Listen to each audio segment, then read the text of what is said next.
Shalom. Yahweh Shem Yahushuah to all the brothers. Shalom. Yahweh Shem Yahushuah to all the sisters.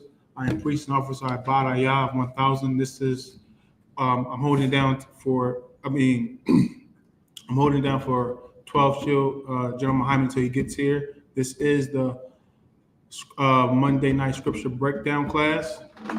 Please have all your questions ready. Put them in the chat. General Mahayaman will answer any and all questions, and it will be answered with the scriptures. So, Mathumya, can you give me Deuteronomy 7:6? Come. Our king, Yahushua mashiach. See, blacks, Hispanics, and Native men, women, and children, we are the Hebrew Israelites, the Israelites of the Bible, and our king is Yahushua mashiach, black man, commonly known as Jesus Christ. And we have to keep the law, statutes, and commandments of the Most High God. We have to. We have no choice if we want to make it on those chariots, because World War III is upon us, is approaching. We in the last days of time. God called us to be a separate people, a holy people. He called us to be above all nations of the earth. And the only way we can do that is we keep his laws, statutes, and commandments. We are his chosen people. We are his firstborn son. His firstborn son. That same power that brought us out of exile, that brought us out of Egypt, out of bondage from the Egyptians. Right? That's why Passover is coming up. April 12th, Atlanta, Georgia. Atlanta, Georgia. Where we celebrate the Most High destroying our enemies and freeing us out of captivity. And we in captivity today, as we know, we in captivity under our oppressor. And Yahushua mashiach with 200 million angels is going to get us out of captivity again. Give me Deuteronomy 7:6, Baba Kushal. Come. This is the book of Deuteronomy, chapter 7, verse 6. For thou art an holy people. For thou art an holy people. Holy means separate, set apart. We're holy, separate, set apart. Read. Unto the Lord thy God. Unto the Lord thy God. We are not supposed to be in idolatry, worshiping false gods, worshiping idols.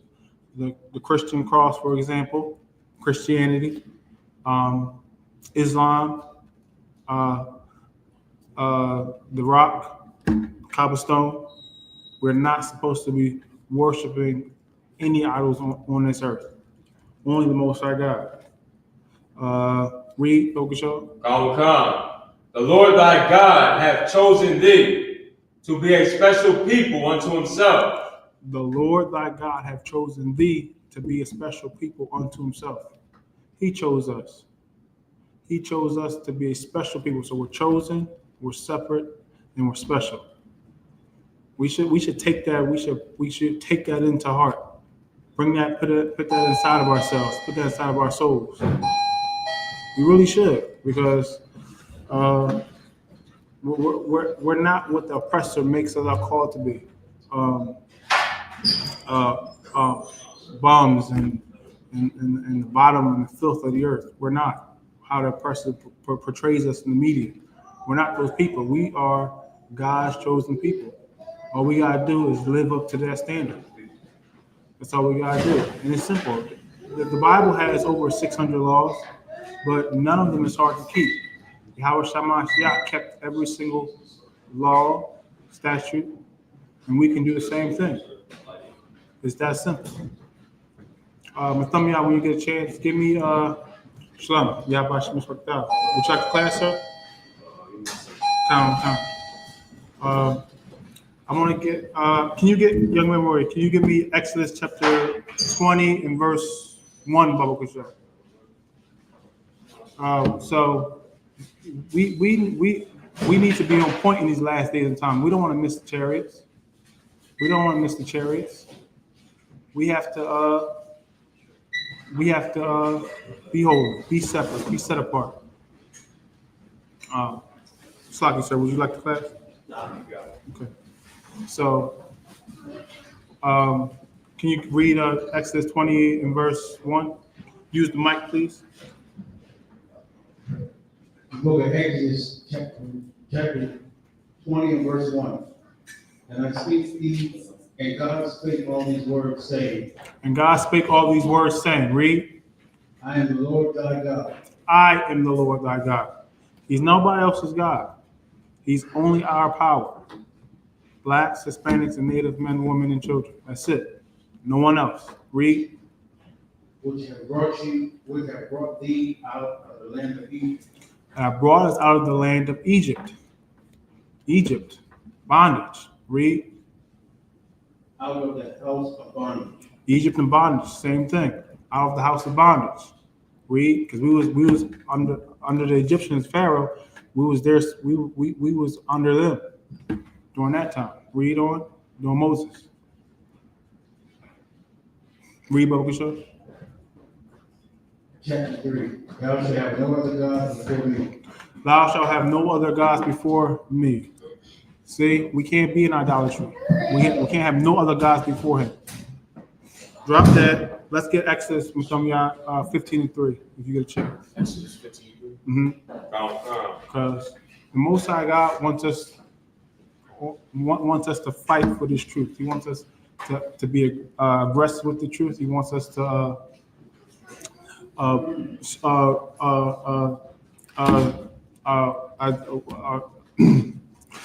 speak with a loud voice on those street corners. He wants us to go to camp, teach these classes. He wants us to do the things that a priest supposed to do. Serve the people, have the food drives, clothing drives, go out to the reservations, bring our Latino tribes back into the fold. Read, YAHUSHUA. It's the book of Exodus, chapter 15, verse 3. The Lord is a man of war. The Lord is a man of war. The Lord is a man of war. Yes, he's a man, and he's a man of war. So life is about warfare. We got to fight. We got to fight for the kingdom. We have to. We have to fight for the kingdom. Read. The Lord is his name. The Lord is his name. YAHWAH. Now we can only say the Most High's name when we're teaching his name, prophesying, or praying. Otherwise, can't use his name. Can't use his name. Definitely can't use his name in vain. Having his name on a T-shirt, using his name casually in conversation. Gotta put respect to his name. He is our Abba, our Father, after all. You want to use your earthly father's name so casually, you call him Father. So drop that. Give me Judith in the Apocrypha, chapter 5, and verse 20, YAHUSHUA. These heathens are the heathens, our oppressor, the so-called Edomites. While you get the door, can you give me Judith, chapter 5 and verse 20 in the Apocrypha? The so-called Edomites, our oppressor, is so-called Arabs, so-called Shalom. Would you like the class, sir? Okay. The so-called the East Indians, the Chinese, Arabs. They all are against us. They want us to fall. They want us to keep committing sin. They want us to keep committing sin. They want us to keep transgressing, especially the oppressor. Shalom. Would you like the class? 12. Want us to keep, because especially our oppressor, because he wants his kingdom to continue to go, continue to run for as long as possible. He knows his time is short. He knows his time is short, and he knows he don't have long. So as long as he keep us down, keep us transgressing the Lord's laws, he know he can have that much more time on his hands to run his kingdom. Read, Mahayaman, you got it? Okay. It's the book of Judah, chapter 5, verse 11. Oh, stop it, verse 20. Verse 20, Salaki. Now therefore, my Lord and governor, if there be any error against against this people. Now therefore, my Lord and governor. So this was a heathen speaking to a heathen a ruler. They was having a council, so to speak. So now therefore, my Lord and governor, read from there, Come. If there be any error against this people. If there be any error against this people. If there be any error against this people, so if we commit any sin, any transgression, any iniquity, read. And they sin against their God. And they sin against their God. We sin against our God, plain as day, read. Let us consider that this shall be their ruin. Let us consider that this shall be their ruin. They had a hold of our records. They know what's up. They know that if we go against our power, that we won't have our power's protection, the Most High. We won't have the Most High's protection. Read. And let us go up, and we shall overcome them. And let us go up, and we shall overcome them.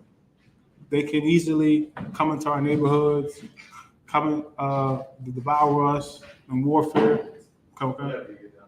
They can easily devour in warfare, kill us in the streets with no consequence. Read. Verse 21. But if there be no iniquity in their nation, let my Lord now pass by. But if there be no iniquity in their nation, so we all being perfect, we all doing the Lord's will, we all keeping the law, statutes, and commandments. Read. Lest their Lord defend them. They have to pass by. They can't come against us because the Most High will defend us. And what's going to happen when the Most High defend us? Read. And their God before them, and we become a reproach before all the world. And they become a reproach before all the world. They're gonna be made an example of. And with that, I'm gonna pass the class to all priests and officers from Morocco. 5,000.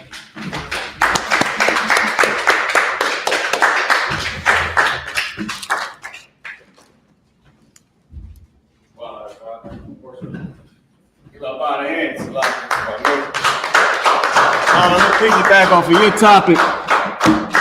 We're going to go into a few scriptures on wisdom and discipline. Because wisdom and discipline is what's going to help you today. I think this mic might be off, but it's all good. You ain't got to sweat it. Is what's going to help you against what we're going through today. Wisdom and discipline is a part of a weapon of brotherhood. How do you know? Because if you got one brother with no wisdom or one sister with no wisdom, what can happen to the Akim? Anybody want to answer? Anybody that graduated Hebrew Academy? Anybody want to answer this question? If you got one brother or one sister with no discipline, how can or no wisdom, how can that affect the Akim and the Akwathi? Go ahead, Malaki. Oh, you gotta get the mic, Salaki. Yeah, it's gonna slow everybody down. And what else could it do? What's the major thing that it could do? Without no wisdom and no discipline. Anybody else? Mahayaman, you're in the Hebrew Academy, right? If you got a brother or a sister with no wisdom and no discipline, how can that affect the body? How can what could that do to the truth? Go ahead, you gotta grab the mic. One error in a brother not having wisdom can cause us all to look foolish, make us all look like we don't have any wisdom. So that's true. That's absolutely true. That is absolutely true. What's the biggest thing that can happen? somebody serve our man, we can fall because of that. Yeah, get that brother a hand. This whole nation can fall, man.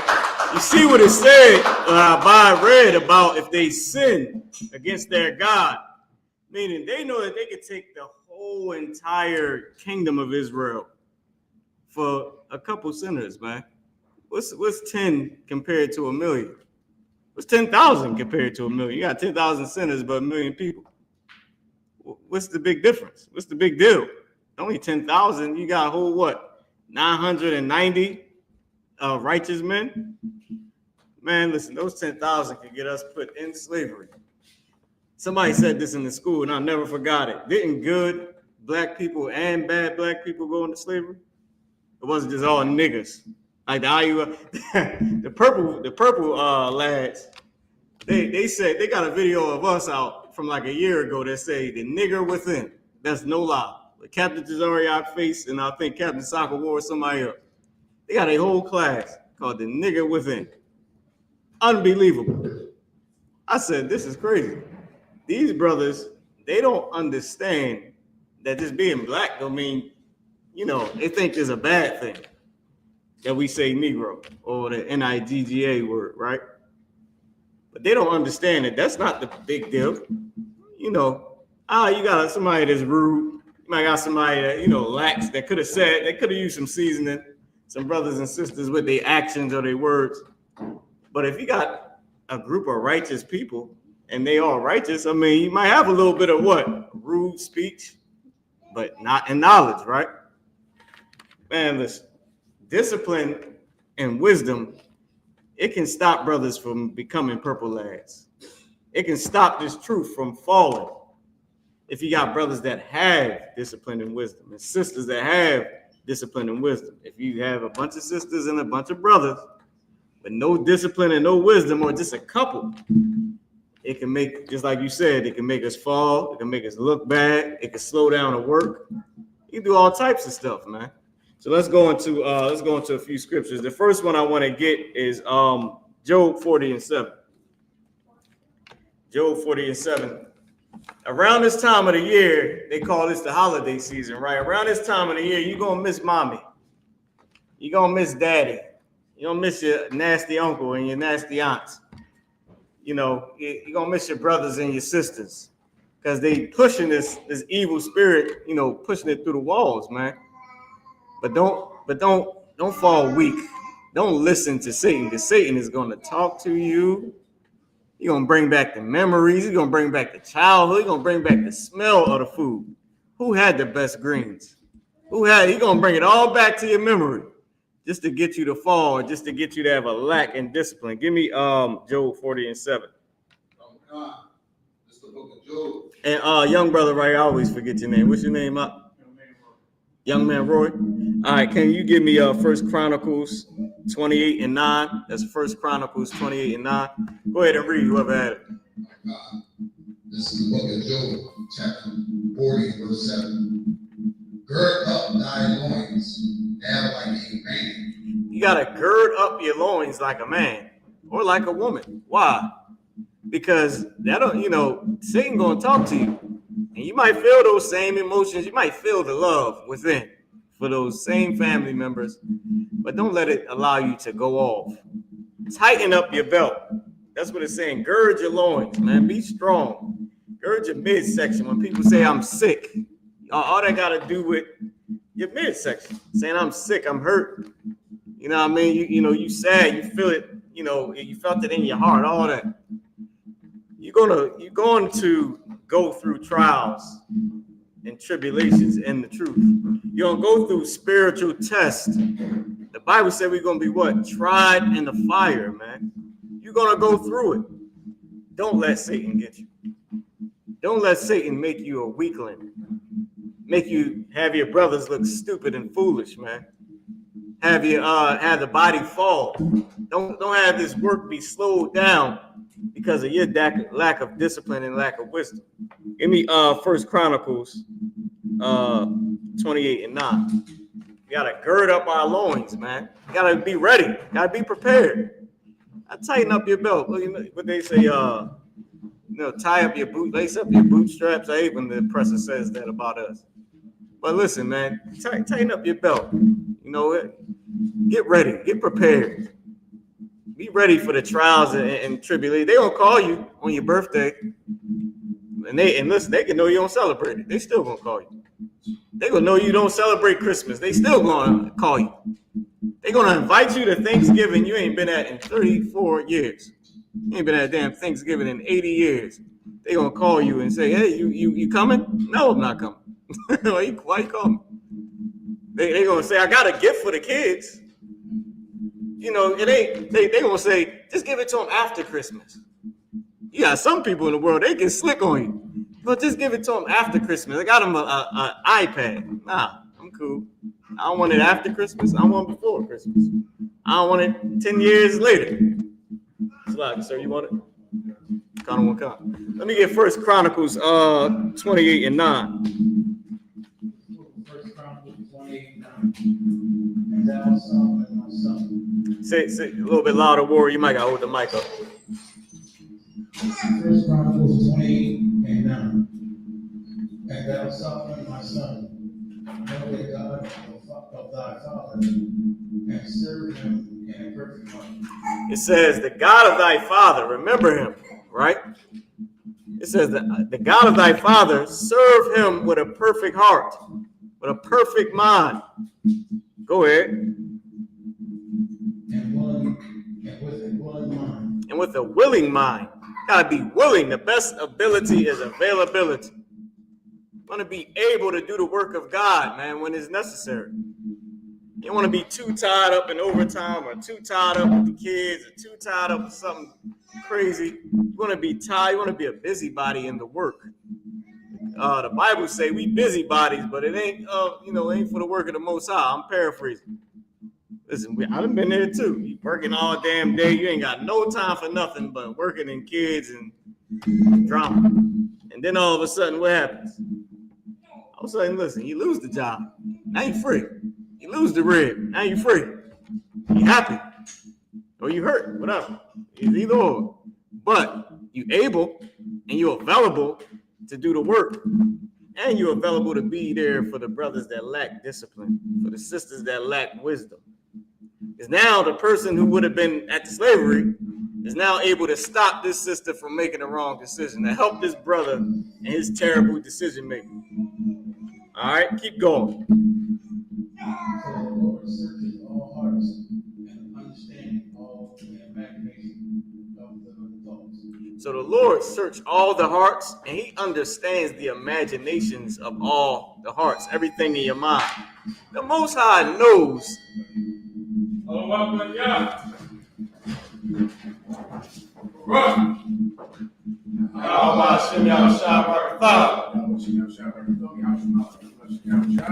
Clap it up.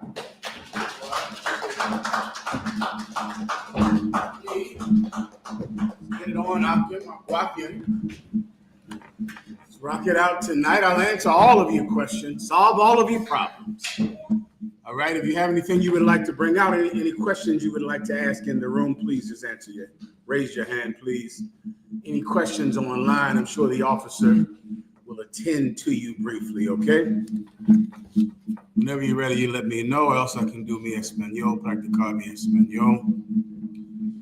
Estoy aprendiendo. Say again? No sweater.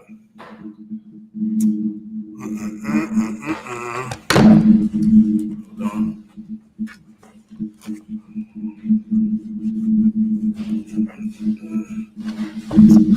Nosotros somos la Escuela Israelita de Conocimiento Práctico Universal.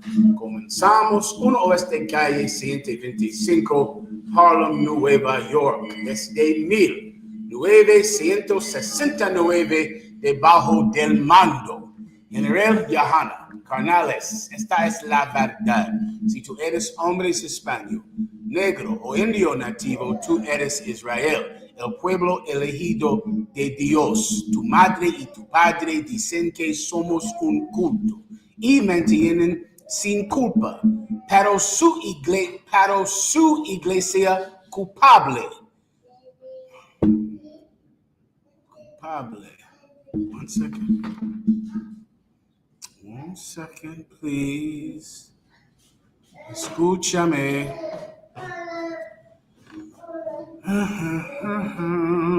Pero su iglesia culpable same part, always for culpa. De todo lo que nos están pasando. All right, I'll answer any questions that you have. I'm ready to rock whenever you are. If not, I'll start going into the breakdown I have to go into, all right? No questions online so far, sir. All right, let me give you a precept. We'll go into the things you need to bring out this week when you go to camp or class. You need to go into Jay-Z, of course, being sued today for allegedly raping a 13-year-old girl. I think back 20 years ago or something like that. You need to get into that. You also need to get into Daniel Penny. Daniel Penny was a white man who strangled a brother on a train in New York. Allegedly, this brother had mental issues and he was scaring the people on the train. They were terrified of him. He was a Michael Jackson impersonator, like many of you might see from time to time in your life, someone who has mental illness. And you see them out and about in your travels, and many times they're erratic, they're belligerent, and because of that, people are afraid of them. All right, so I'll put this on the chair for me, please, down there. Well, that's what happened on the train in New York.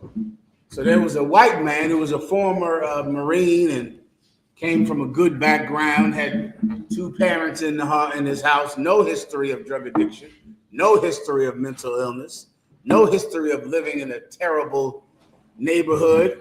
He stepped in and he strangled this Michael Jackson impersonator for 6 minutes. At the same time, there was a homeless man on the train who was saying, "You should let him go. You should stop. You're going to kill him." Daniel Penny just kept strangling this brother, even though he hadn't moved for 4 minutes. The district attorney in New York prosecuted him. Today, he was exonerated of all charges and sent home a free man. Now, of course, if that surprises you, then you do not understand what Commanding General YAHANNA has been teaching from before most of you were born. El opresor es el diablo de la Santa Biblia. Our oppressor is the devil that the Bible speaks of. And so many of you think that it's racist to teach that. So many of you think that that's divisive. That knowledge will save your life one day. The knowledge that you will not receive mercy for your mental illness. You won't receive any. So if you're someone who has schizophrenia, who has bipolar disorder, who has manic depressive disorder, you might think, I don't want to take my medication. It makes me sleepy all the time. I don't want to take my medication. It gives me a stomach ache. I don't want to take my medication. I don't know what the government is doing to these medications that the white man gives you. If you have schizophrenia, you better realize that the white man is the devil that the Bible speaks of. And you're not going to receive mercy when you have an incident out in the streets. No one is going to rush you to the hospital. No, there's going to be no care team that comes out and asks you, are you having problems today? Is everything okay with you today? Let's get you to a mental health facility to make sure you're okay. Our oppressor is the devil. You better take your medication. Does everyone understand me? You better take that medication. I don't care if it makes you sleep all day. Go to sleep and don't get strangled. Go to sleep. Sleep all day. Be like a zombie sitting in a chair in this world and in the sleep world, in and out all day. Better that than on the train being strangled simply because you make people uncomfortable when you're having an incident. That's the first way that one of the things that we teach that is bedrock. We've said this in courts. The belief that the white man is the devil is one of our bedrock religious tenets in the Israelite school of UPK. It's important. It's important to believe. Understanding that and believing that will save your life, because the other measures of justice and protection are not provided to you. You don't have the police to protect you. You don't have militaries. You don't have a president to protect you. So then what will you do? You're going to need your own wits, young man. You understand me? You're going to need your own wits to stay alive here. So that's how you move every day. Yeah, they told me I have schizophrenia. I hate taking this medication. I hate taking it. It's terrible. Makes me sleep all day. However, General Mahayaman said I better take this medication. And in a land where you cannot depend on the help of man, then you better depend on the help of God. And I'm telling you God's word. You better take that medication. You better put that pill in your mouth. You better do exactly what that doctor is telling you to do. Repercussions be damned. Side effects be damned. I don't care what the side effects are. I don't care if your penis doesn't get hard, if you sleep all day. Who cares? It's better than being strangled on a train in New York. Does everyone understand? We'll go into that. What else? There was a few other things, all right? Any questions, please? Questions, sir. I'm ready. This is from Princess YAHUAH. Sorry, sir, if I may, can I please have a breakdown on Job chapter 4 and verse 10? No problem. Go ahead. This is the book of Job, chapter 4, verse 10. The roaring of the lion and the voice of the fierce lion and the teeth of the young lions are broken. You got to read above it a taste, all right? Verse 8. Even as I have seen, they that plow iniquity and sow wickedness reap the same. Verse 9. By the blast of God they perish. I'm sorry, go up 2 verses, please. 2 more. Where did you go up to already? Come. All right, start from there. This is the book of Job, 4, verse 8. Even as I have seen, they that plow iniquity and sow wickedness reap the same. Verse 9. By the blast of God they perish, and by the breath of his nostrils are they consumed.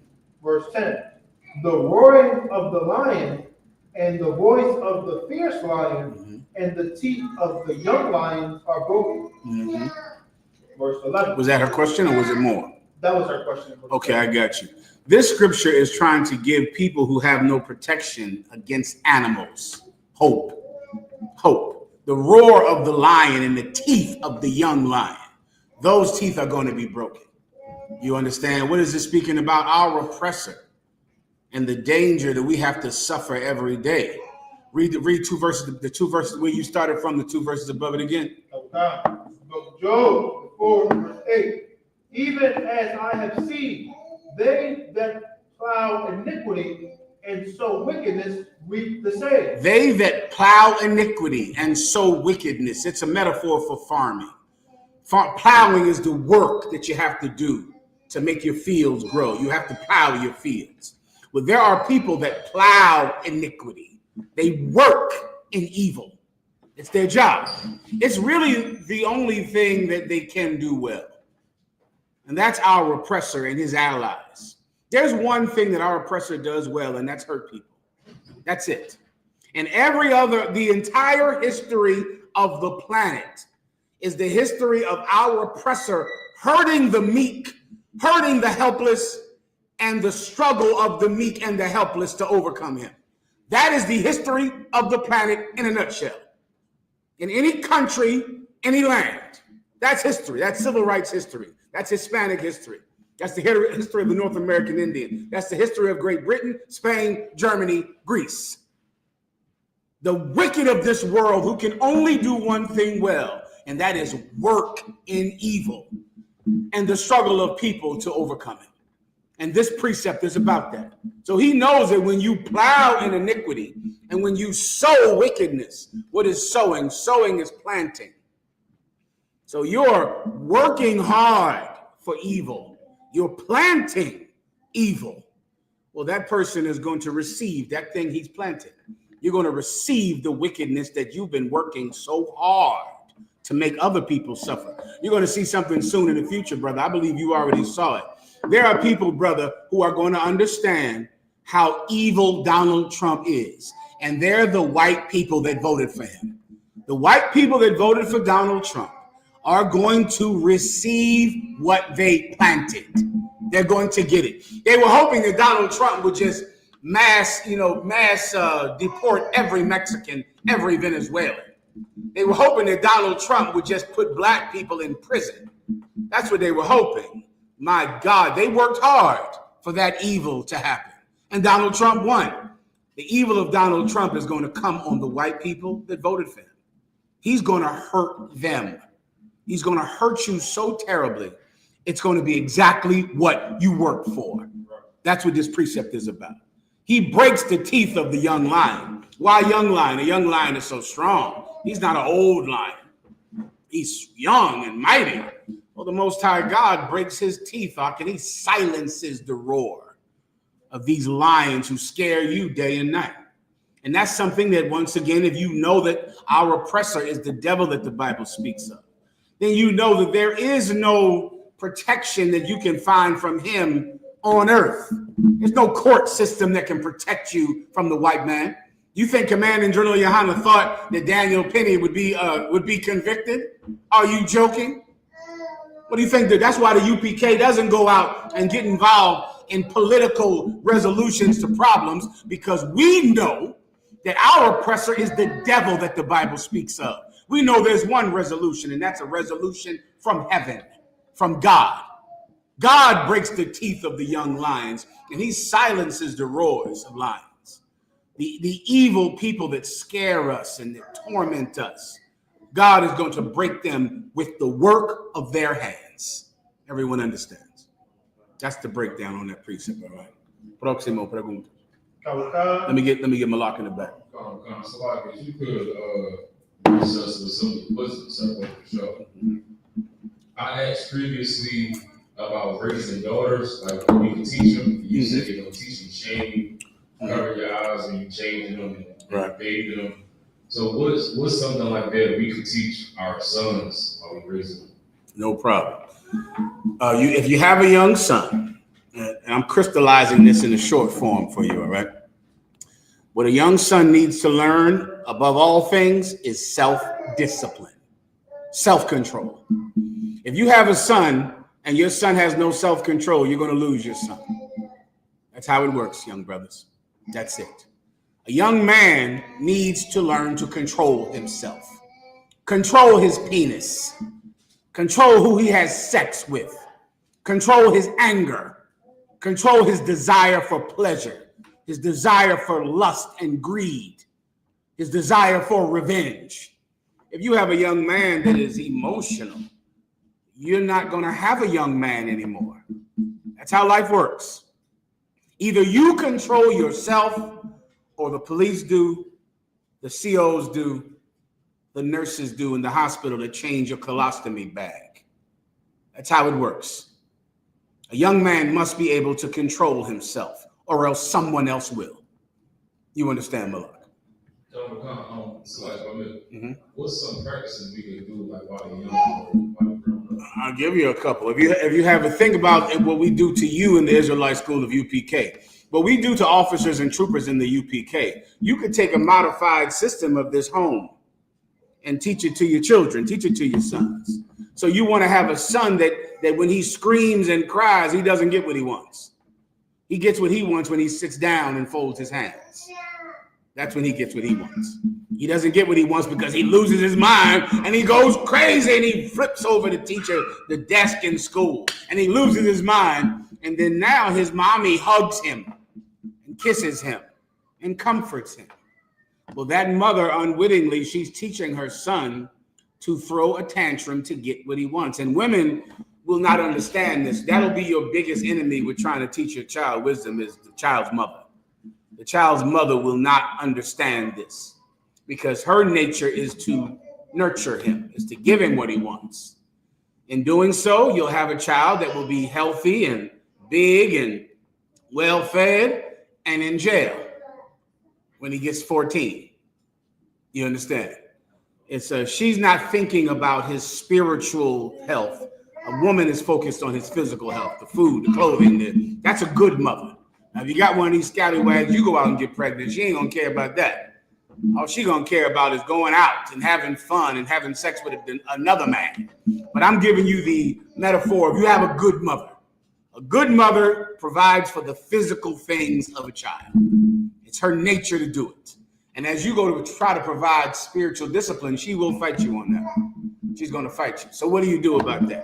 You're going to first have to deal with her. So how do you deal with a mother that's going to try to stop you from not giving your son what he wants when he's bad, making him do chores, making him do push-ups, making him do the right thing, teaching him? Sit that young brother down, man, and drop something heavy on him. Teach him something. Tell him something. Answer every question your son has. Every last one. What's that? What's this, Dad? What's this, Dad? Every last one. Always have time to answer his questions, no matter how trivial you think it might be. You answer that question. You let him understand life. And when he's bad, you discipline him and you punish him. And you explain to him why you're giving him this punishment. And here's another thing that will help you with the mother and with the boy. Give him a punishment that masculates him, not emasculates him. There are punishments out that emasculate a man. Beatings. If you beat your son with a goddamn belt and beat him and leave lashes all over his back and hit him with an extension cord, and you beat him and he's bleeding and you black his eye, do you think your son, when he looks in the mirror at all the welts all over his body, thinks, I'm a man? You know, I'm strong. You remind your son that he's not strong when you beat him like you do. You remind him that he's fragile. That my arms hurt. I'm in pain. Beatings enforce low self-esteem. You don't believe me? Go back in time and ask the 1600s what beatings do for slaves. Did it make them strong? Did it make slaves say, boy, I got 40 lashes a day on my back. I'm ready to have a revolution. That's not what happened. Slaves got beaten and beaten and beaten, and they lost their dignity in the beating. You do that to children. That's what you do. Your child loses dignity because you're a sad father who just beats him because you're drunk. You beat him because your mother or your father beat you when they were drunk. And now you beat him, and all he does is cry in the room and try to wear long sleeve shirts so his friends don't see all the belt marks you left all over him. He'll never be strong. You're teaching him to be weak. But there is a punishment that teaches him to be strong. Running, push-ups. Now, some kids, if they don't do it, then you might have to give them some corporal punishment. But as you're doing it, you be moderate in it. You make sure that you don't do any physical punishments to this kid that will, one, lower his self-esteem. Two, it will prove the mother right about you. Because now when you beat this boy so abusively, the mother will go, what? I have to protect my child from the father. Because look how you beat him. Look at those marks all over him. Child Services is going to see these marks. I have to protect my son from his father. You'll re-encourage her to interfere in your discipline of the child. So what you want to do, is look at what we do in the U.P.K. You bring a child version of that home. If you need specific help, you can always call and get it. Everyone understands. Próximo. This is from young man Jermaine. Shalom. YAHUAH, Dallas, Texas. Young man Jermaine. Salakia. Don't sweat, warrior. Can you break down Ephesians chapter 6 and verse 11? It would be my pleasure, warrior. Let's go ahead and read it for him. There's a little bit more. Okay, go ahead. What is the armor of God? And Ephesians 6:18-19. No sweat. Ephesians chapter 6, verse 11. Put on the whole armor of God, that ye may be able to stand against the wiles of the devil. Oh, there you go. That's how you know what the whole armor of God is. Someone read down a little, read above it a taste, all right? Verse 9. And ye masters. Ye what? Ye what? Ye masters. Ye masters. In the truth, in the work of Christ, there are men who are your masters. They're better than you. Commanding General YAHANNA establishes a rank to perform this service for you, right? Because in the Christian church, who are your masters in the Christian church? Your grandma. That's who your master is in the Christian church. Or that better life, happy wife, happy life nonsense. Your woman is your master in the Christian church.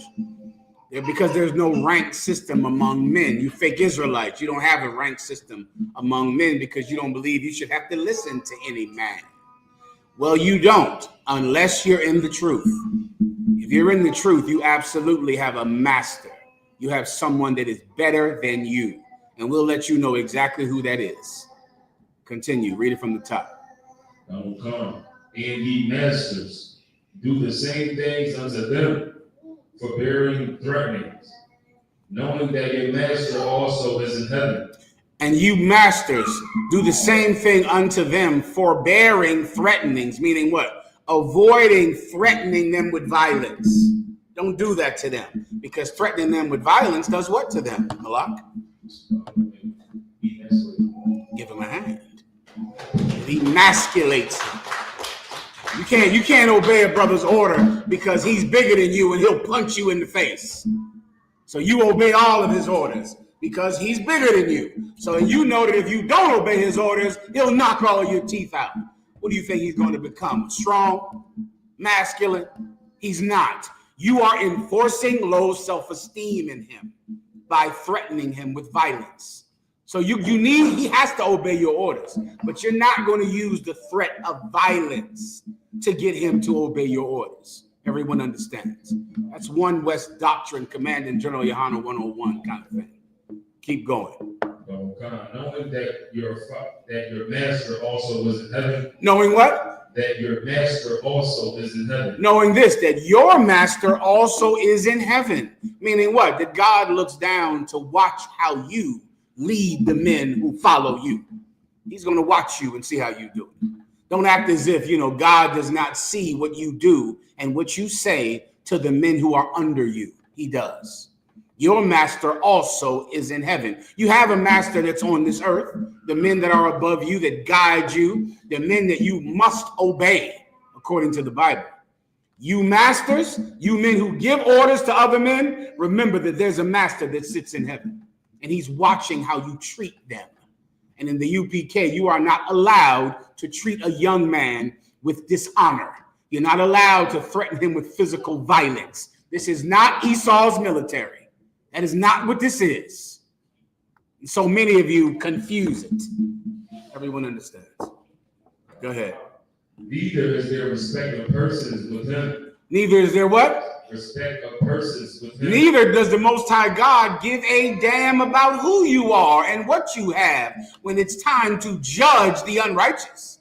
So don't think that now he only judges the young men, but he doesn't judge the elder men. He only judges the servants. He doesn't judge the masters. This is not the American court system. This is not the place where where the rich are automatically set free and the poor go to jail. That's not how it works here.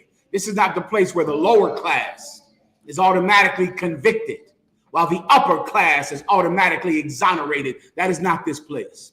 If you are an officer in the U.P.K, a master in the U.P.K, you're responsible for how you lead these brothers. You're responsible for how you treat them, And God is watching. Please. What verse did you go? What verse are we at now? You're at the end of 9. I'll read 10. What the hell? Ephesians chapter 6, verse 7. Finally, my brethren, be strong in the Lord and in the power of his might. 1 second. Finally, my brethren, be strong in the Lord, man. Be strong. That's what this whole process is building you to be strong. That's how we start. That's why we start off in all black. We run you through our program. That's why we behave the way we behave with you. Why? To teach you strength. Strength in the Lord. Not strength in money, not strength in position, not strength in something that man relies in, but strength that the Most High God is guiding you. And that if you follow him and stay with him, you're safe, man. That the people who want to be your enemies will have God as their enemy. Finally, be what? Be strong in the Lord. What does it mean to be strong in the Lord? Don't waver. You took an oath The young brother had the young man out of Dallas. He didn't take an oath yet. He's a young brother. He's hoping to be chosen to take that oath. For the rest of us, we made our choice long ago. We took an oath. And we have to be strong in it. We can't waver. You can't be double-minded. You can't be a wavering like water wavers. That's someone who is not strong. You're up and down. That's why your marriages don't work. There's a type of man, you're never going to have a marriage that works. There's a woman that will never have a marriage that works. Why? Because the only way you'll stay in it is if it works. I know you don't know what the hell I'm talking about, so I'll move on from that. But that's why you can't have a marriage. That your marriages don't work because the only way you can stay in a marriage is if it works. There's another type of husband, though. There's another type of wife. Oh, they staying in that marriage because they took an oath. Do you understand? Because they made a commitment. Work or not work, they made a commitment. Well, that type of person will weather the storm, and the storm comes. Bad times come. Well, there's a way that you can come to serve God, and you can't weather the storm. Do you understand? Christ gave parables about that in the parable of the sower. You like the truth, but then adversity comes. Then persecution comes. Then the lust for money comes. And then you leave the truth because you are not strong in the Lord. You cannot take adversity. You're here until it stops working. Do you understand? And that type of person is not strong in the Lord. Continue. Okay, verse 11. Put on the whole armor of God. Now here we go. Put on the whole armor of God. What's the metaphor? Earlier in the other precept, we had a metaphor for farming, right? This metaphor is for war. A brother going out to war in the Middle Ages, he puts on a helmet, a breastplate, the things on the arm bands, the leg bands. He puts on the whole armor of God. Today, you might put on a bulletproof vest, a helmet, this and that. To fight a physical war, you put on armor. Why? Here comes young man Dallas. Here it comes right here. Why would you put on armor? Let Dallas answer. Remember, it didn't say pick up the sword of God or the sword of God or the axe of God, which could be in another metaphor. That's not this metaphor. Put on the whole armor of God.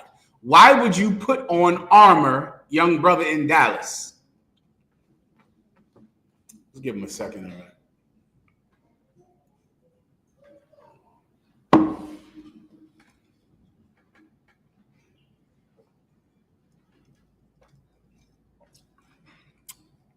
No go?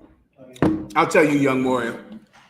You put on armor to protect you from being attacked, because that's the thing that is going to make you weak.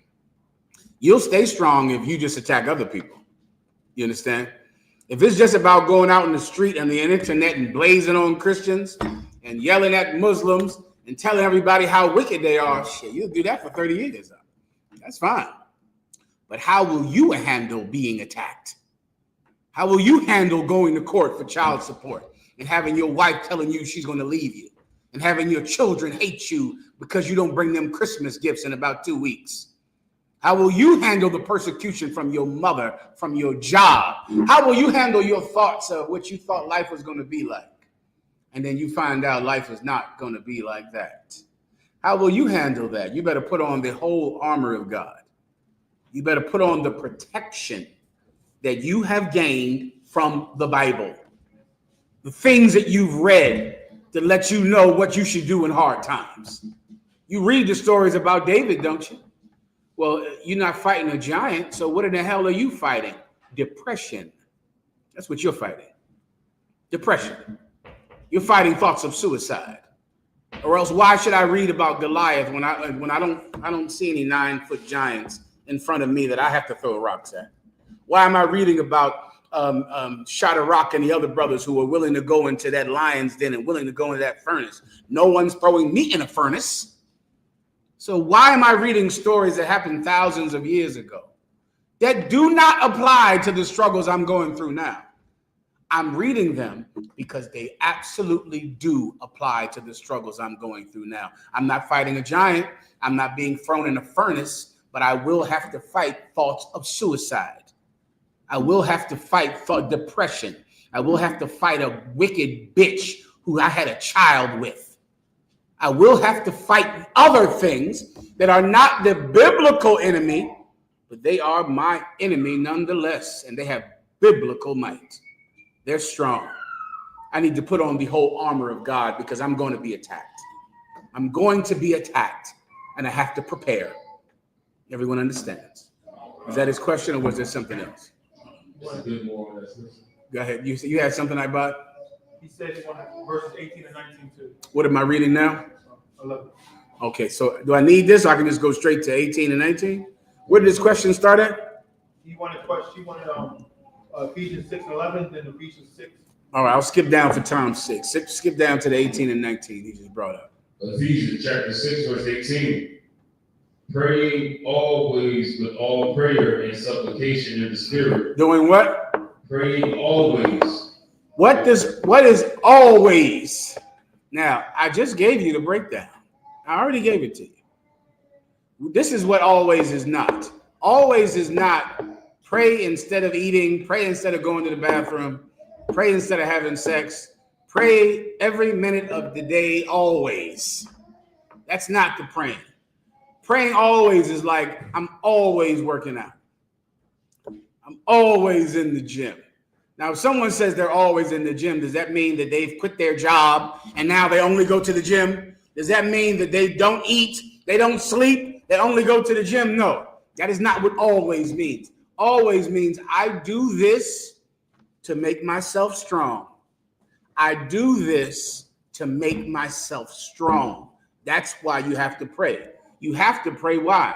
Because you're going to be attacked. So now I'm praying all the time, always asking the Most High to protect me, to help me, to stand by my side, to stand with me against my enemies who are giants. Everyone understands. I'm asking him for that, and I'm always doing it. All right? That's the point. Come on. So, on this topic, are we supposed to say the Lord's Prayer daily? No. When you say supposed to, I'm assuming you mean have to. Right. You don't have to. We have a tradition in the U.P.K. of saying it in class to teach students how to pray. That's the point. You coming out the world, you don't know about praying, you don't know about that. You're going to learn how to pray when you come to class. We'll say the Lord's Prayer. We'll say prayers in Hebrew. We say prayers before camp. We say prayers at our high holy day events, right? That's to make sure that the next generation of Israelites knows about praying. When you're home, you're praying as you wish. To be more specific, you're praying when you need to. Do you understand? When you need to. You're praying because you're under attack. You're under attack. Your kids are in the hospital. Your wife, they just told her she has cancer. So you're going to the doctor, you're getting the chemotherapy, and you're in the waiting room praying, knowing that the chemotherapy will not work without God's help, and knowing that with God's help, the chemotherapy will cure your wife. So you're praying when you're under attack, and that's up to you to decide when. All right? Anything else? And watching thereunto. And doing what? You're praying and what? And watching. And watching thereunto. So you're praying for a thing and then looking to see when that thing comes to pass. We've been doing that in the U.P.K. since 1969, praying that the terrors be let loose, praying that the judgments of God will come to pass. And then we turn the news on and see that it happened. You do the same thing in your personal life. You pray for a thing, and then you keep your eyes open to see that God answered that prayer. You look and go, I prayed for that. That happened. I asked the Most High for that, and there it is. Do you understand? So you're praying and watching for your prayer to be heard and answered. Go ahead. With all perseverance. With what? All perseverance. With all aggression. All perseverance. With all anger. With all perseverance. What does perseverance have to do with anything? Who knows what perseverance is? Huh? What does it mean to persevere a thing? You want me to, please, sister? Enduring till the end, give her a hand. What will you have to endure till the end? The attack that is going to happen to you, which is why you need the armor. You need the armor because you're going to have to endure an attack.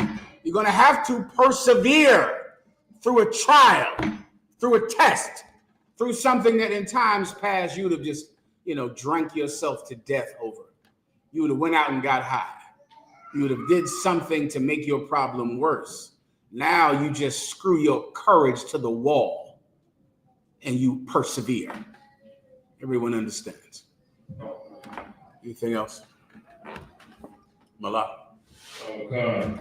With all perseverance and supplication for all saints. Supplication. What is supplication? Supplication is when you beseech or you beg God for the thing that you are praying for. Meaning you don't cease from asking. You continue. You don't fall weak and now you say, well, God isn't going to answer my prayer. So I'm going to go rob this, this Brinks truck. I'm going to go rob this Chinese store because I asked for God to help me. He's not doing it, so I'm going to go rob someone. I'm going to go get drunk and drink myself to death and drive into a tree because God isn't answering my prayer. That's not what you're going to do. You're going to persevere through it, and you're going to keep making supplication, which is a repeated prayer, a repeated request to all the saints. What are saints? Saints are repentant Israelites, the seed of Abraham, Isaac, and Jacob, who lost their way and who went into other doctrines and worship false gods, and now they have chosen to come back. Those people are called saints in the Bible. All right? Gracias. Good to go. Yeah. Próximo. This is from Black Dazzle. If I may, sir, in Luke chapter 12, verse 34. Everyone hear me well? The mic is all the way over here. Am I still good to go? I appreciate you, brother. Ven otra vez. Gracias. Please. I'm ready. From Black Dazzle. If I may, sir, in Luke chapter 12, verse 34, what does treasure represent? No problem. Go ahead and read it for her. This is the book of Luke, chapter 12, and verse 34. For where your treasure is, there will your heart be also. Read one verse above it. Verse 33. Sell that ye have and give alms. Sell that ye have and give alms. What is giving alms? Giving to the poor. So he's telling them, take what you have, generate some money from it, and take care of the poor. That's one of your obligations, gracias. That's one of your obligations if you're in the truth, man, is to take care of the people less fortunate than you, the people that don't have the things that you do have. You're obligated to take care of them. That's in the Old and the New Testament, all right? Continue. Okay. Provide yourself bags which wax not old. Provide yourself bags which don't wax old. Now we're getting into a metaphor. This is a metaphor. You're going to have a bag that doesn't decay. Imagine you got a bag or a sack that you put your money in. The real sack will eventually, over time, get a hole in it. It will decay, but you're going to put your money in something that is absolutely secure. It never withers. The thing you put your money in, it never withers. It never decays. Continue. A treasure in the heavens that faileth not. A treasure in the heavens that does not fail. What is it talking about now? I'll break it down for you for time's sake. I have money, but instead of me keeping all of my money, I sell what I have so that I can take care of other people. Now, in doing so, I have physically lost money, but I have not. I have not lost anything. I've gained something. I've gotten more rich because in taking the money out of my wallet, and putting it into the poor, the sick, the people that need help, I have increased my money with the Most High God. I've just invested it somewhere else. I've invested it in something that is not myself, which is the point of this breakdown. It's telling the rich who sit out here with Bill like Oprah Winfrey and Jay-Z and people that have so much money. And it will never be a good investment to give money to blacks and Hispanics who are in need of help. That is not a good business plan, but it is the best business plan. It's the best one. You trust every other business, every white man that sells you Bitcoin. You think you're going to be a Bitcoin billionaire next week because you have the internet and because Donald Trump works for the Bitcoin industry. Go look this up, young people. The Bitcoin industry took Congress, and the Bitcoin industry is controlling 1/3 of all of the money that Congress receives. 1/3 of all of the money comes from the Bitcoin industry. And they have 83 members of Congress, 39 Democrats, 40 is some odd Republicans. They donate money to both sides, the Democrats and the Republicans. And of the candidates that they gave money to, 83% of them won. Donald Trump just came out and said he's going to make America the Bitcoin heaven. Why? Because the people who run Bitcoin are hustlers who pay congressmen to promote them. Meanwhile, you're thinking that the Democrats are against the Republicans. The Bitcoin industry is paying both of them. The oil industry, what are they, Democrats or Republicans? They pay both of them. The computer industry, the Silicon Valley, are they Democrats or Republicans? They pay both of them. Elon Musk, wait a minute, he believes in electric vehicles, doesn't he? Right? So then I would assume that people who work for Ford and people who work for the gas industry would be against Elon Musk. Elon Musk is paying the Democrats and the Republicans. He's paying both of them. It will never be a good investment to give money to you. You have schizophrenia and you're on a train talking to yourself. You're poor. You can't pay your rent. Why would anyone give you money? Why would anyone invest in you? You're a bad investment. You didn't graduate college. You didn't go to college. You barely got out of high school. You dropped out of high school. But you need help from someone that has money. But the people that have money think you're a bad investment. Then what are you going to do? There are going to have to be people with money that decide, I'm going to spend my money on the poor. I'm going to spend my money on the meek of this earth. I'm going to spend my money on the people that have nothing, on the people that cannot return my investment. I have money, but I'm giving money to the poor. That's what this precept is about. And it's telling them to do it because it's a better investment than the things they invest their money in now. It's better than Bitcoin to give your money to the poor. It's better than the oil industry to give your money to the poor, which is what this precept is talking about. Continue. Where no thief approacheth, neither moth corrupt. When you invest in the poor, there's no thief that steals it, and there is no moth that eats away at the bag you put your money in. Continue. Verse 34.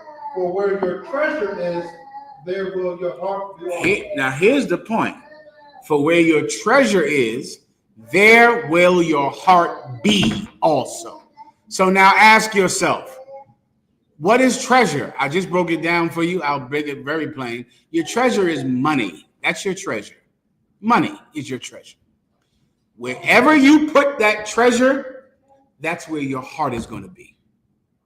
So if you put your treasure in Bitcoin and then, some barber shop you want to put all your money into, or some trucking business that I know is going to be the biggest trucking business in the world. I know that. I'm not even questioning that. I know you are going to become the largest trucking company in the planet, or your hip hop career. You put your money into studio time. I know that's where your money goes. Studio time.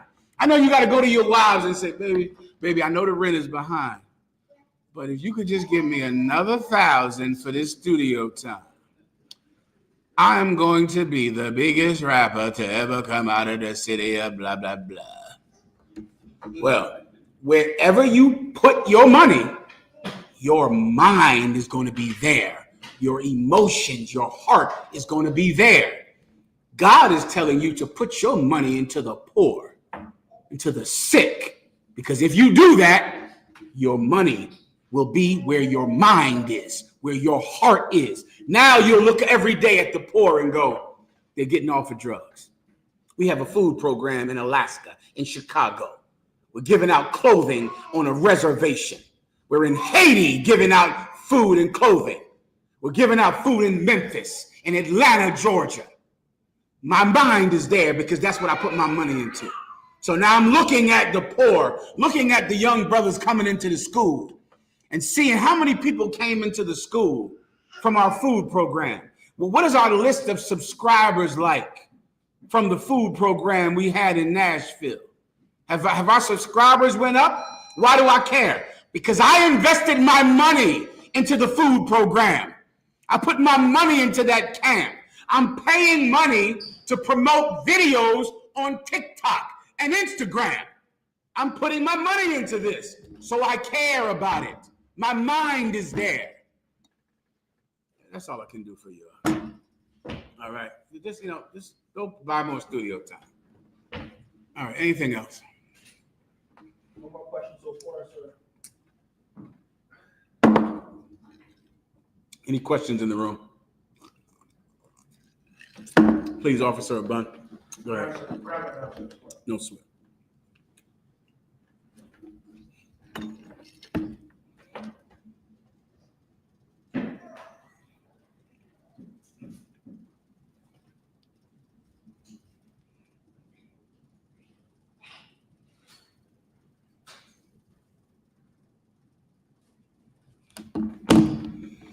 Please.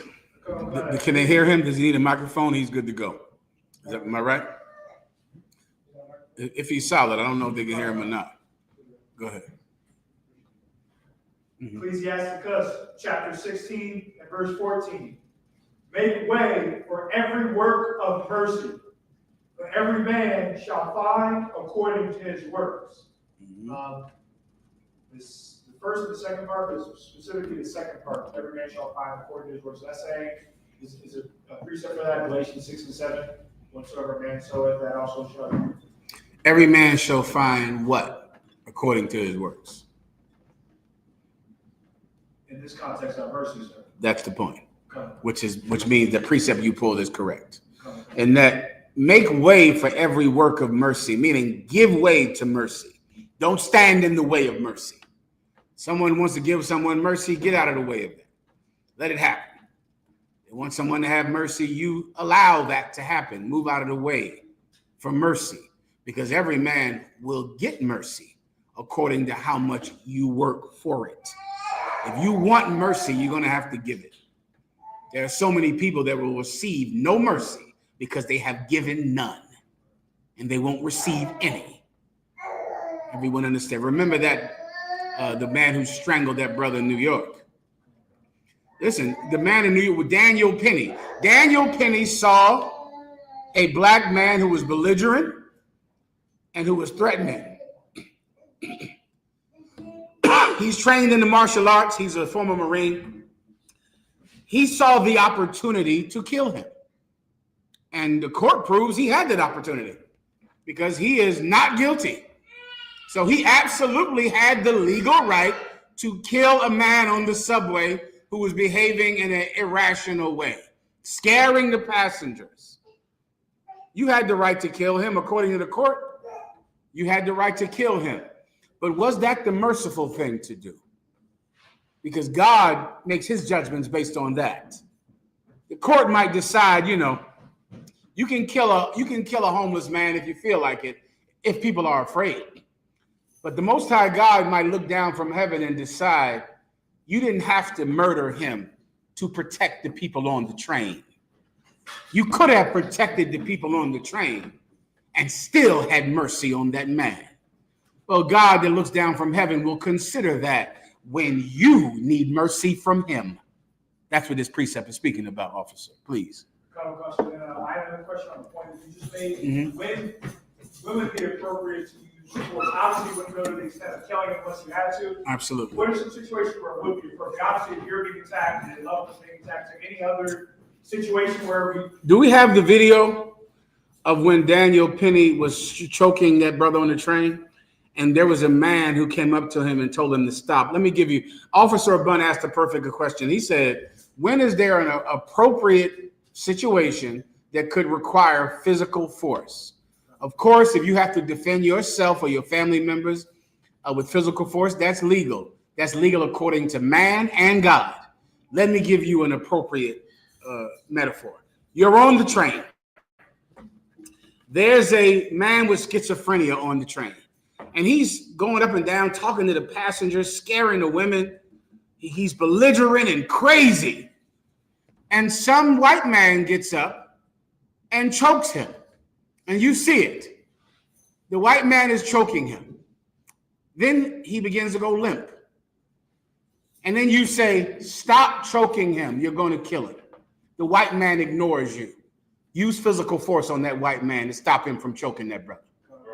That's appropriate. Instead of just saying, hey, you should stop. You're going to kill him. 3 people came to, he was choking him for 6 minutes on a crowded train. 3 people said, hey, you should stop. He's not moving. Hey, you should stop, man. Stop. You know, he's going to die. He ignored them. What you do is get to that white man and strangle him or break his jaw or find something to cave in his head, elbow him in the face, make him stop. Make him stop. Now the people on the train are safe because the black man who has schizophrenia is unconscious. And the white man who was going to kill the black man is also unconscious. So now everyone can go home safe. No one has to die. That's the appropriate use of force. Please. I have another question on the chapter, sir. Please. Ecclesiasticus chapter 16 and verse 22. Who can declare the works of his justice? Or who can endure them? For his covenant is afar off, and the trial of all things is in the end. The last part, so the trial of all things is in the end. Okay, read it from the top, please. I'll read one verse above from where you started. Ecclesiasticus chapter 16 and verse 21. It is a tempest which no man can see.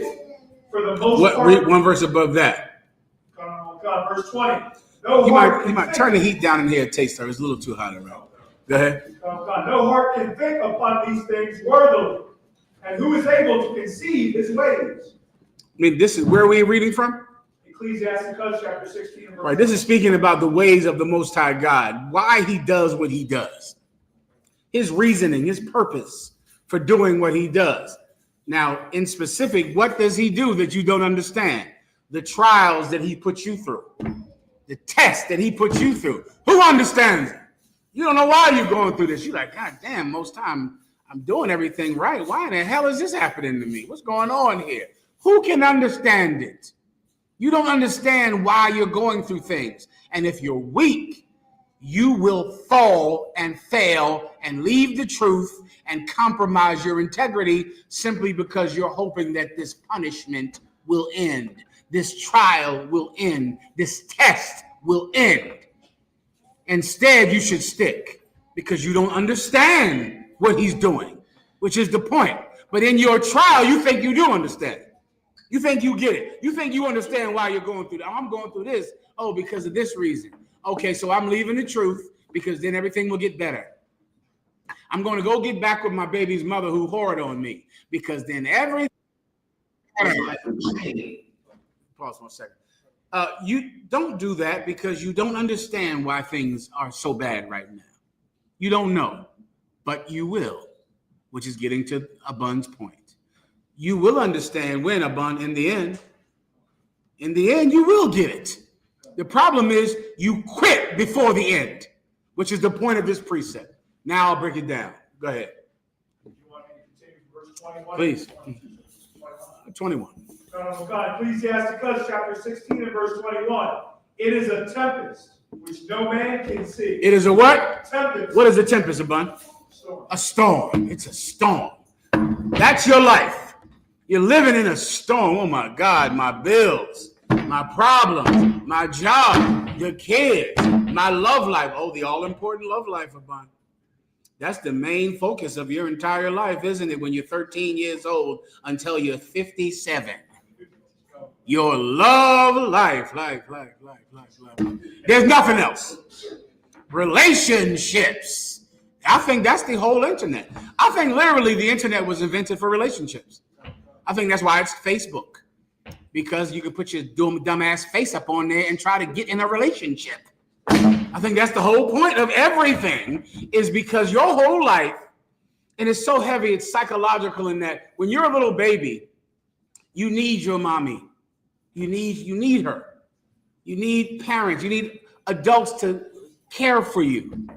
And then as you get older, all you're looking for is someone to take their place as you're an adult. Who will be my new mommy, my new daddy? Who will love me now? Facebook, Instagram, TikTok. Will anybody love me? Look at me. I'm dancing for you, mommy. I'm dancing for you. You're like a child that grew physically, but you still need a mommy and daddy to look at your dances and to look at your face. And they invent social media for you. That's all that's important to you, right? But there's another path. You could grow the fuck up. You could decide, you know what, I'm gonna become the kind of person that doesn't just need pleasure and happiness like a baby every minute of the day. I'm going to become a man, and I'm going to stick in the storm. I'm going to stay the course, Abun, in the storm. I'm not moving. I'm fine, warrior. I'm not moving. I'm going to stay the course, even though I'm living in a storm. Continue. It is a tempest which no man can see. Man, you can't see it. You can't see it like you can walk outside and see, you know, the rain and the thunder, but this is a storm you can't see. This is that thing. You just feel it as you're tossed up and down with the problems of life. Continue. For the most part of his works are hid.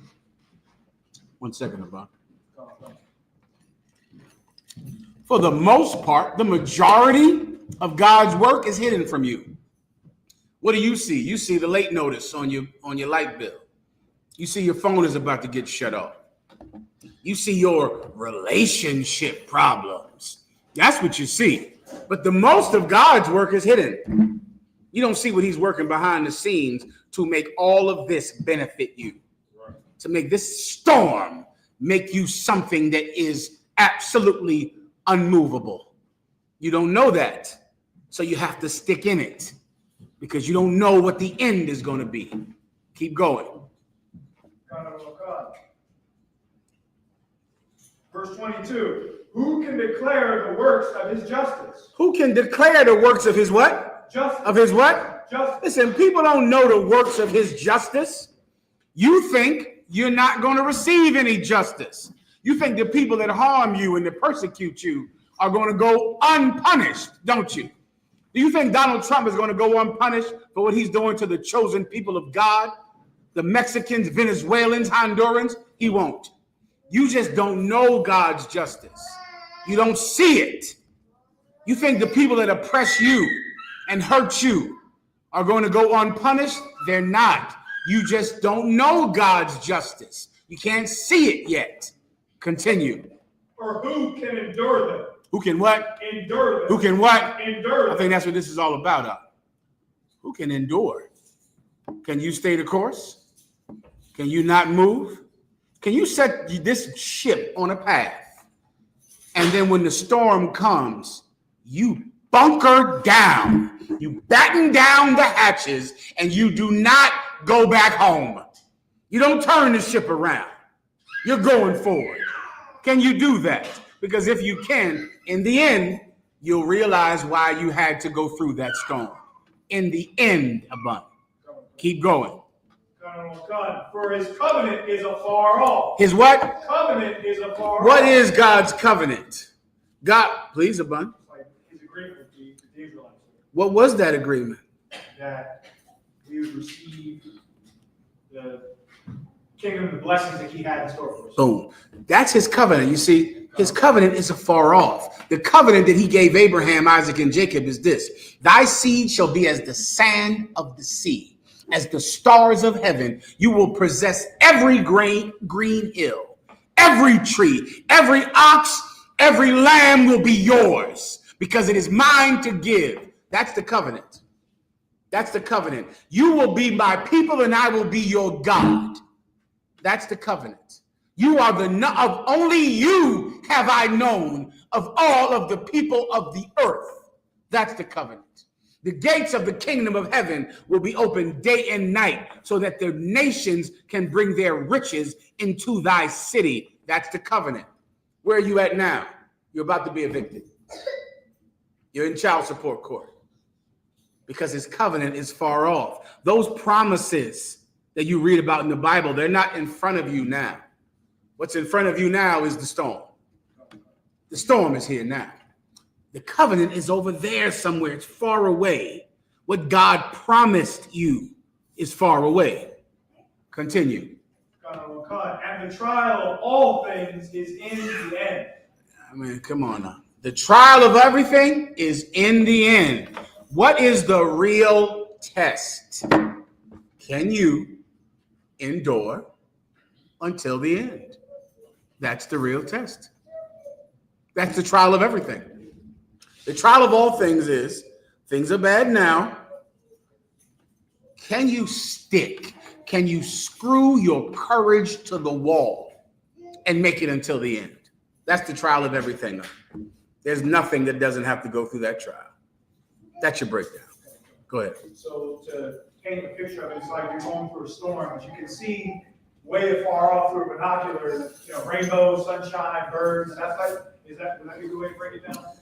If you can see it. Yeah. And you should be able to see it if you put on the whole armor of God. If you read the Bible, then you'll know, wait a minute, I'm doing the right thing here now. I'm doing the right thing. God said this. David did this. Samson did this. I'm doing the right thing. The New Testament says this. The Old Testament says this. I'm going through a trial right now, but you know what? I'm going to make it. In the end, God is going to stand with me. So you see far off that the covenant is over there. What God said he would do for the people who obey his statutes, his laws, and his commandments, it's over there. It's just out of my reach. Right now, I'm in the test. Don't leave the test. Don't quit. Don't quit, because the test is about staying in until the end. That's the test. The test is not like, do you answer A or B right? Or do you pick, this door as opposed to that door? The test is simply staying in it. You understand? Taking a path, knowing that it's right according to God, and not moving, and keeping on that path. That's the test. Do that how long? Until the end. That's the test. You understand? Malak. So the strength, so the test is like how you were saying, the strength of knowing that God is leading you. Absolutely. And not moving. Not quitting up. Is this not something you'll have to teach your sons? This is it. You want to know what you got to teach your sons? Don't be a quitter. Don't quit. You're in it, right? Then you stick. And you don't quit. You stay in it because you chose it, you examined it, you looked at it, and you chose it. You know how much he's going to want to quit high school, Locke? My God, Locke. He's going to want to drop out of high school. Over and over again. He's going to want to drop out of college. He's going to want to leave the truth. He's going to want to leave his woman. He's going to want to drop out of everything the minute it gets difficult. That's man. Well, the test of all things is in the end, Doc. You understand? You better. You better. Let's give out some money to the kids now. Give them a hand. Children.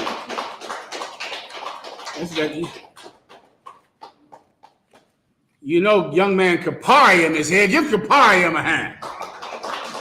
Kaparium been in the truth for years. He fought a hell of a battle. He fought a hell of a battle. You getting that because you fight your battle. Give me a pound. Other hand. The other hand. Boom, bang, boom. Good job. Give him a hand. We got some good kids up here in the back, some good sisters back there. Let's give the good sisters some money. Come on, bring it. Here you go. These two little girls right here. They sitting there being good as they could possibly be. They look like they got good. Look at her folding her hands. This one here with the little purple on, she's a good girl, I can tell. Look at the one standing up. I can see she's a good girl. Come on and get some money. Good job. Good job, all right. Well done. Good job. Let's hear some salutes next time from everybody. For water. Teach them to salute. Whoever gives me a salute next class, oh boy. Oh boy, you might buy yourself a Tesla. All right. No problem. Where are we at now? Go ahead. I have a question, sir. Please. Okay, come on, sit down. Hold up now. I forgot the young man sitting over there, Malak. You ain't noticed. You ain't say nothing about him. He need a little something for his college fund. Well, come get this over here. Give him a hand. He's a young warrior. Raised up in the truth. Born in the truth. Look like Malak, right or wrong? Born in the truth. Buy a couple of diapers with that. Get them pull-ups. That's some pull-up money right there. You need that. All right, go ahead. Please. I have a question on Ecclesiastes chapter 19 and verse 3. Specifically, bold man. What does it mean? What does bold mean in this context? Go ahead. Ecclesiastes chapter 19 and verse 3.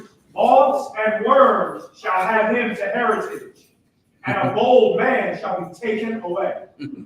A bold man is like a man who has, how can I describe it?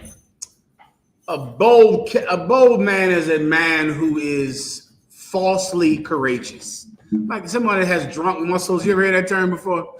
You know, like when, you know, he's a tough guy. That's the best way to understand it. A tough guy. You're going to see those in life, right? Someone who you go into a bar, here he goes. The tough guy. This is what tough guys say. And I invite any of y'all in here. You ever hear them do that?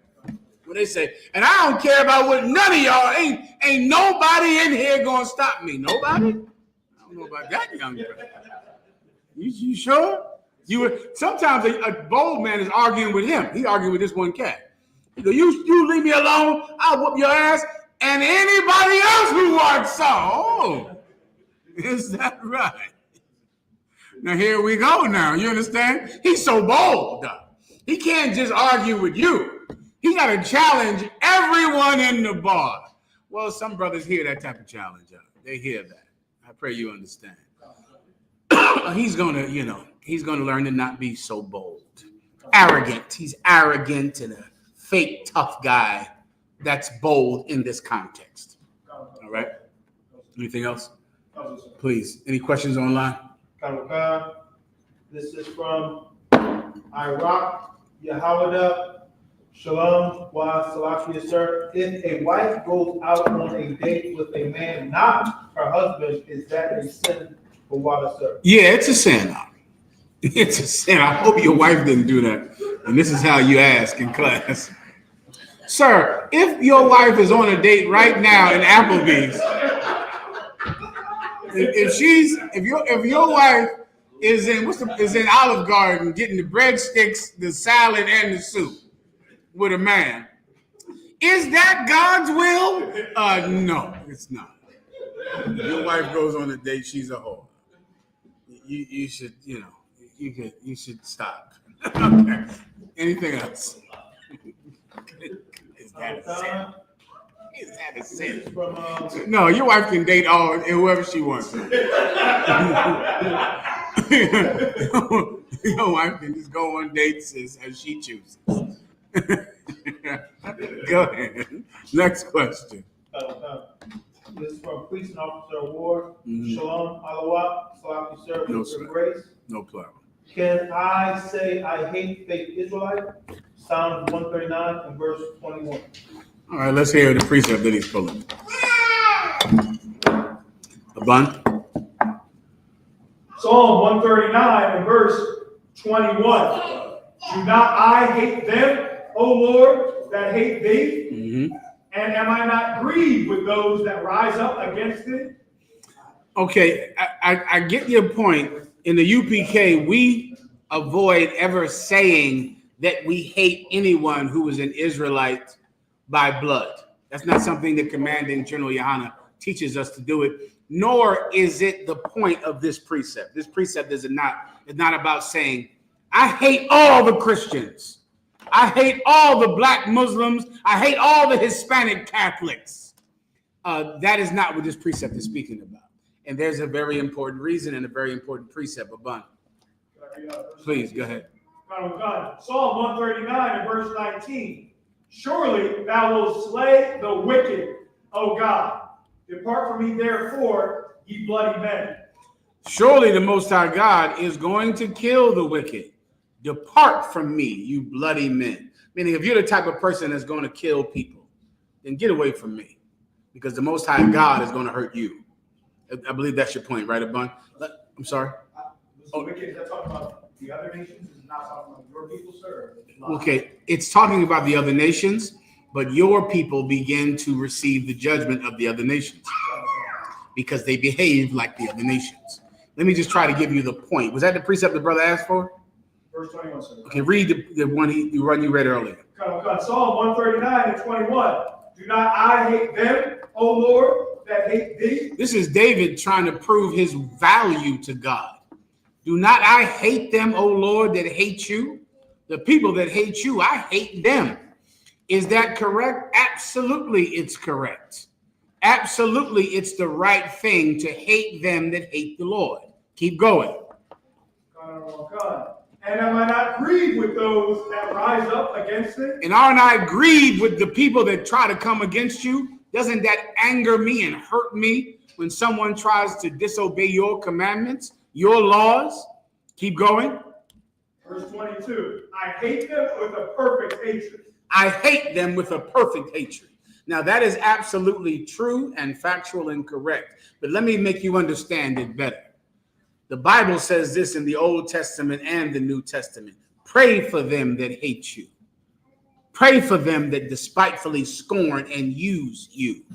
And in doing so, you heap hot coals upon their heads. And the Bible also says this, Lord, forgive them, Father, for they know not what they do. Jesus Christ said that on the cross, being crucified. You are supposed to hate. Hate is an important emotion. It's something that is valuable to any free man. Hatred. And in the UPK, we enforce your right to hate. You're allowed to hate like you're allowed to love. It's an emotion that free men are allowed to have and experience and use. But there are people that should not get your hatred. And those are the people who you want to be saved.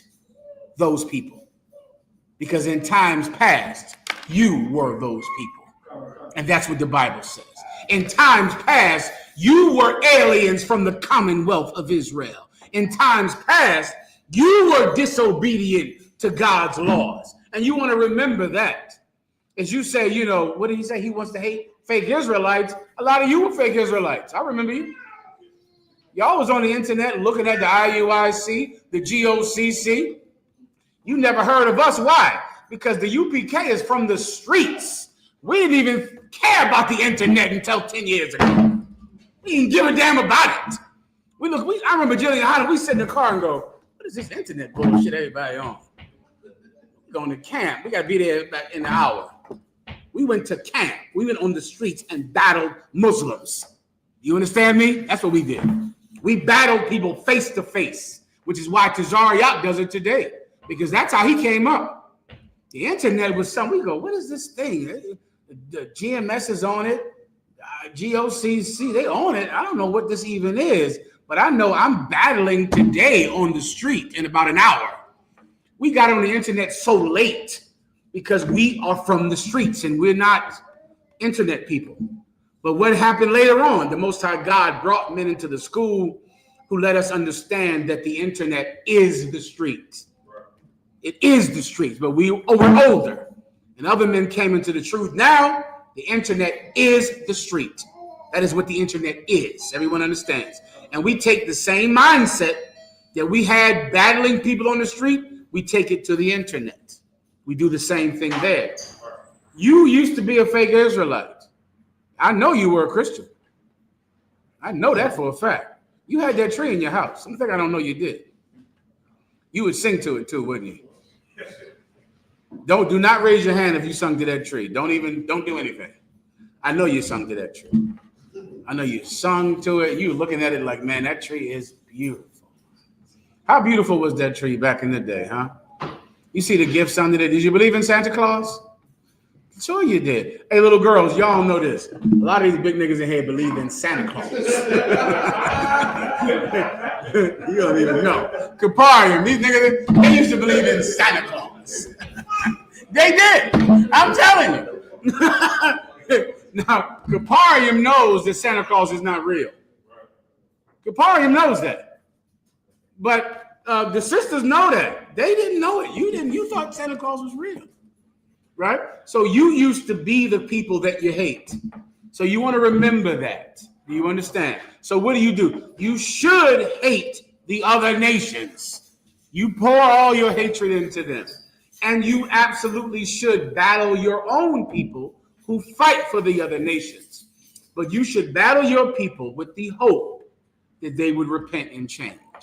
And that's what the Old and the New Testament says. Please, Warrior. Please. The book of Romans, chapter 10, verse 1 and 2.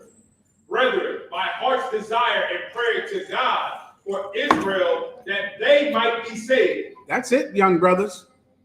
Was David wrong in what he said? Hell no, he wasn't. That hatred has a place. It has a place in here. I've used it well throughout the years. Hatred. It's beautiful, and I can wield it like you play a guitar. You understand? It's a good thing, and you have to use it. It's not appropriate in every case, which is what this precept is speaking about. Please, to you, please. For I bear them record, and they have a zeal of God, but not according to knowledge. They have a zeal, meaning they're excited about God, but they don't know anything about God. So I remember that when I want to hate them. They don't understand. Forgive them, Father, for they know not what they do. They act like they know about God, Christians and fake Israelites. Fake Israelites, let me tell you why you chose the IUIC. Because those are the ones you saw first on the internet, and that's that. It is not more spiritual than that. You saw them first on the internet. That's it. That's why you chose them.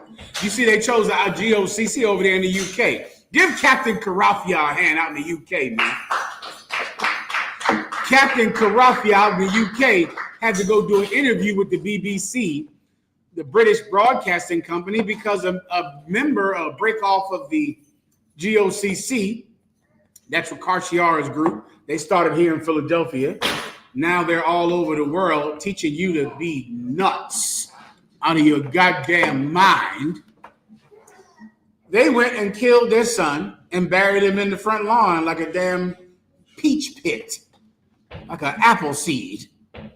People found out about it. They went and put them in jail. The BBC needed to talk to us to find out, are we crazy? Of course, Captain Karafia went and presented himself as a UPK officer, brother. Did an excellent job. And let that be a lesson to you. Listen very carefully. You better never embarrass us in front of white people. You better not ever, ever do that. If a white man ever calls us to say, you did some stupid, kooky shit in your house, you will not want that call to happen. Do you understand? You ain't going to do any crazy, kooky, Bible nuts thing in your house and then say, well, I'm in the UPK, so that's why my child died of measles and mumps, because I didn't get a vaccine. Brother, you don't want that to happen. Do not ever let somebody call here and say you denied your children medical services because you're a Hebrew Israelite in the U.P.K. You better have enough good sense to never tell them you're in this school. Because the minute I find out about it, I'm going to go to my Lord and ask for some liberty. Lord allow. If he allows it, he might not. Everyone understands. Don't embarrass us in front of white people. Act like you got some goddamn sense. Anything else? Any last question or no? No more questions online, sir. Baban? I have none, sir. Take more questions. So, First Timothy, sir, if you could. Go ahead. Chapter 6, verses 1 through 2. Mm-hmm. Specifically a question on them that have believing masters, and then the Them that have what? Believing masters in the second Right. verse. Mm-hmm. 1 Timothy chapter 6 and verse 1. Let as many servants as are under the yoke count their own masters worthy of all honor, Mm-hmm. that the name of God and his doctrine do not blaspheme. You understand that? Come. That's speaking about the truth. Go ahead. Mm-hmm. Verse 2. And they that have believing masters, Mm-hmm. let them not despise them, Mm-hmm. because they are brethren, but rather do them service. You understand that or you don't? The first verse will be about believing masters as well, correct? The first verse is absolutely about believing masters. The second verse is leaving open the possibility that your camp leader is not believing, because that can happen. Do you understand? You could have a camp leader over your city that is a traitor, is a heretic, is someone that does not follow Commanding General YAHANNA.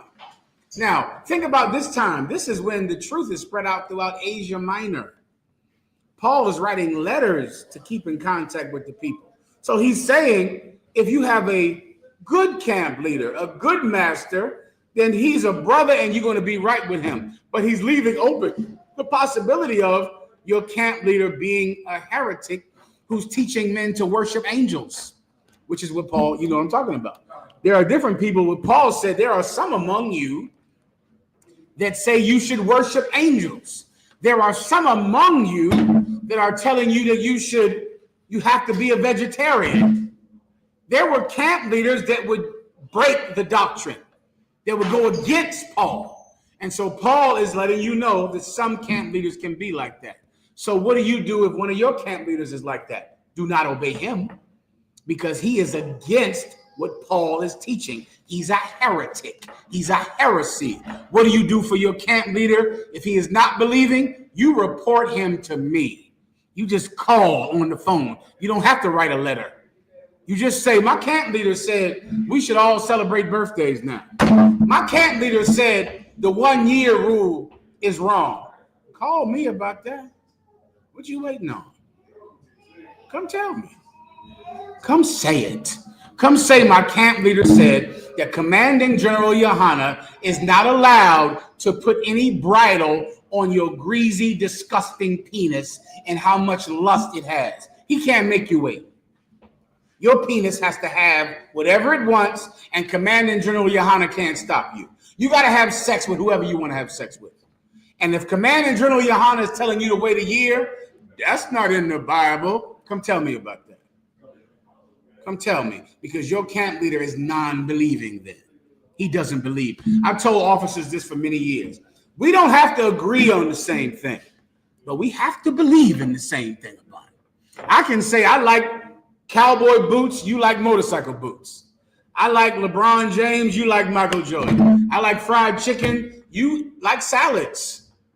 We don't have to agree on the same thing, but we must believe in the same thing. We believe in the 1 year rule. We believe in it. We believe in keeping the commandments as the U.P.K has taught. We believe in that. If your camp leader does not, then he is non-believing and you should not listen to him. You should simply report him. Guess what we'll do? We'll give you a new camp leader. That's all. Why is that a big deal? We'll give you somebody else to follow who believes. A bunch. Go on, Councilor Claude, for the break. makes sense, reading verses 3 through 5 say exactly what you just said. With that, pass the class order over to Priest Officer Mathumya.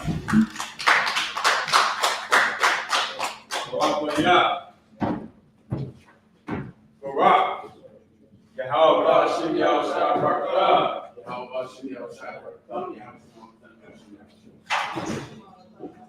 Somebody bring our cover up when they come, please.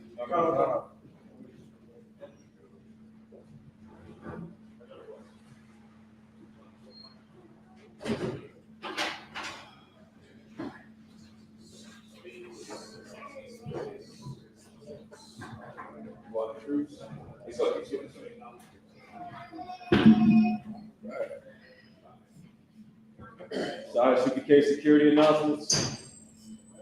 We got an I.S.U.P.K start at 1 West, 125th Street, Harlem, New York, on a commanding journey YAHANNA. Group for new brother and sister. When a new brother or sister comes into the school, they are off limits for 6 months.